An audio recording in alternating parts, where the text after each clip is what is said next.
guys, it's time for tonight's Tool Time Award, and tonight goes to the godfather of pizza. Herman Cain has not really been having the best few weeks. Not only is he facing several allegations of sexual harassment, but he's also slipping in the polls after some poor debate performances. On top of that, the Milwaukee Journal-Sentinel released a few clips from an interview with Cain, which, well, we played it last night in our happy hour, showing just how much he really knows about foreign policy, which seems to be absolutely nothing. And so I think that we owe it to our audience to play Cain's response when asked about President Obama's course of action in Libya just one more time.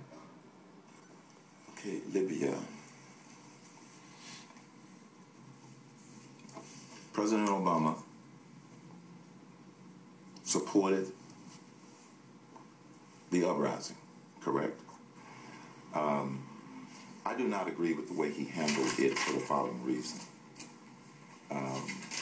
No, that's a different one. I got to go back and see.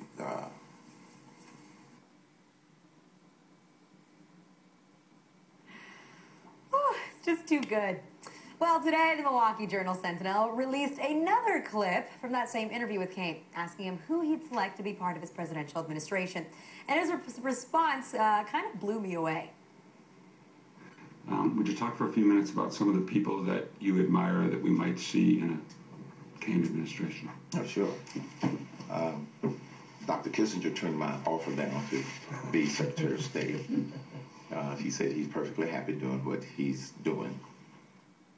You heard him right. He wanted Henry Kissinger to be his Secretary of State, but, Kissinger turned him down. Maybe that's because he can't travel much because he's wanted for war crimes all over the world. Just a thought. But let me back up and take a minute to explain why it would be scary as hell to have Henry Kissinger back in the White House. For anybody who isn't familiar with him, he was the National Security Advisor under Nixon, Secretary of State under President Ford, and during Vietnam, under his direction, Kissinger propped up an unpopular war and dropped more bombs than were dropped during all of World War II. He's responsible for the deaths of millions of civilians. And he's also responsible for dropping Agent Orange, a powerful chemical defoliant, on Vietnamese civilians as well. Something that's considered a war crime under the Geneva Convention. So now that he's retired, Kissinger is still a wanted man in Europe. And when he's confronted about his actions during the Vietnam War, the 88-year-old merely responds with a nonchalant, "No one can say that he served in an administration that did not make mistakes."